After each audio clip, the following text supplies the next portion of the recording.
We have 120 home guards, 50 police officers, 350 challenge Copenhagen officials to clear the roads for you. So safety is absolutely a priority.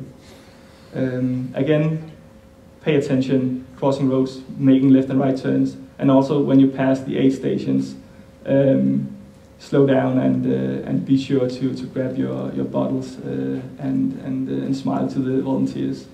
They deserve it. A couple of places where you have to pay a little attention. We have Langelinjebroen. It's at 7 kilometers just outside of the city. It's a no passing zone. It's about 4 meters wide. There's plenty of room, but in that area, because there's a lot of turns, it's a no passing zones. It's marked out there as well. Here at Hørsholmvejen, you have, you're not going to remember this, it's just for you to have an idea of what's actually going on out there. Yeah. You come from this part of the road, you turn right and then turn left again. We have traffic officials to make sure the road is clear for you, but again, just pay attention, be aware, don't get afraid. The same here at Copenhagen, you come out, whoops.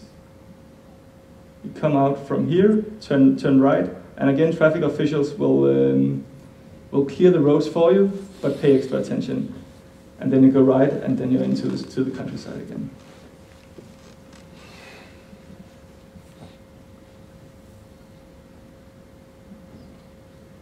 Yeah.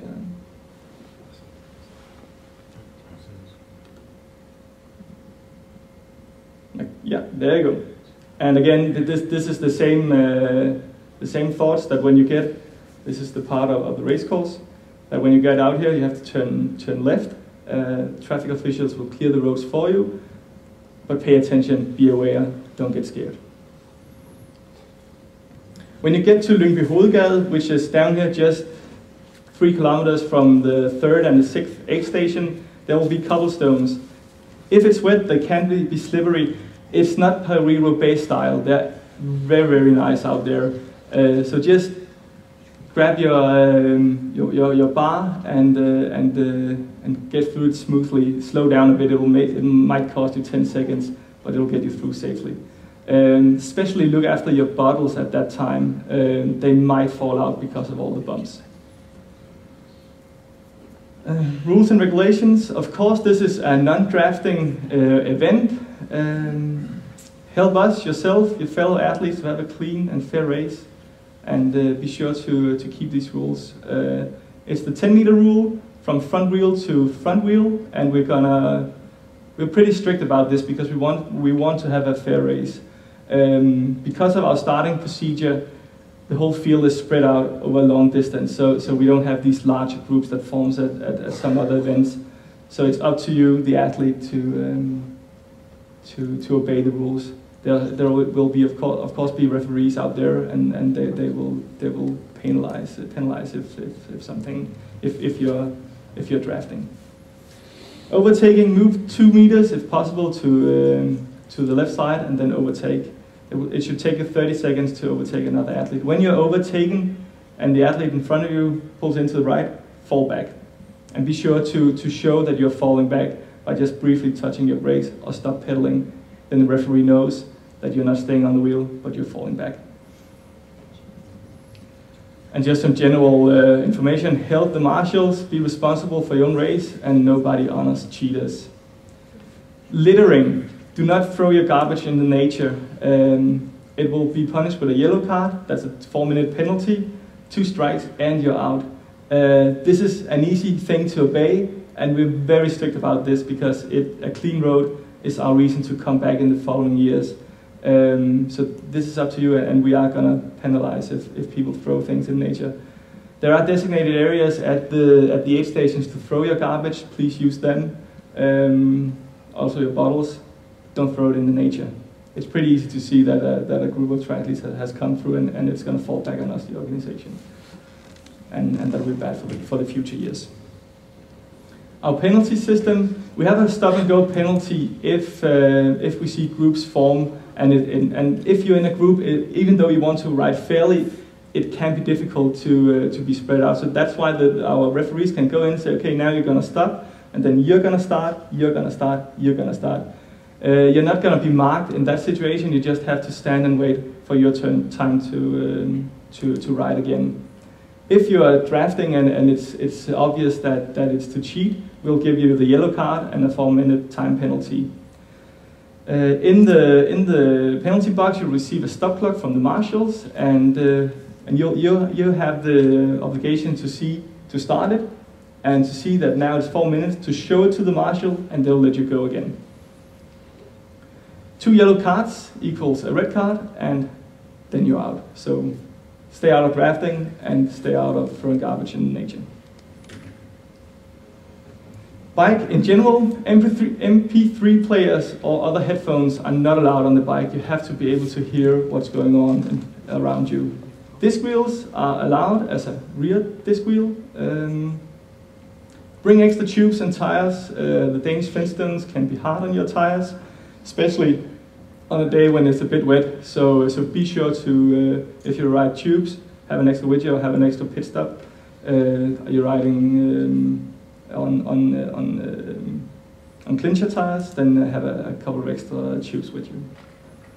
Cut-off times: 10:20 last competitor should be out of T2. At 11:20, last competitor shall begin the first bike loop at Strandvejen Strandgårdsvej. That is right here. That's about 16 kilometers out, so there's a whole hour to get out there. The reason why we have to have people out, that's because you're going in the same way.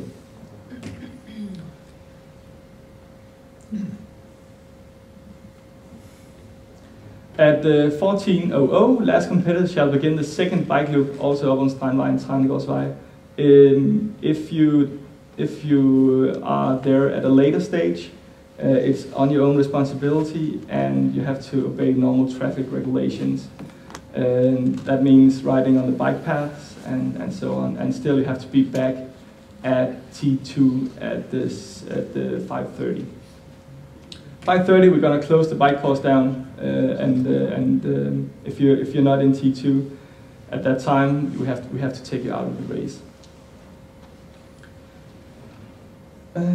Yeah. The penalty boxes on the bike course, they're located at each of the aid stations, so it's easy to get to one if you get penalized. You have to take the next one right after you're penalized. Meaning, if the referees point you out at this area, you have to go to this aid station, here, this one, in this area, this one. There's also a penalty box in T2, and that's, of course, if you get penalized on your way back to Copenhagen. I've been through this before, but write to the nearest penalty box, inform your bib number to the official, take a stopwatch, start it after 4 minutes, show it to the official, they will approve it, and only after his or her approval, you're back on the course. Aid stations, 20, 50, 80, 100, 130, and 160 kilometers.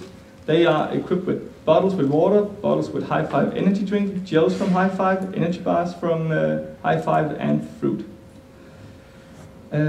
Special needs may be received 100 meters after each aid station. It is possible to do so at each aid station, but I advise you to use the first and the fourth, and the third and the sixth, because it's very difficult for your helpers to get to the one up north. It's in a small countryside, and they have to walk or take their bike to get in there.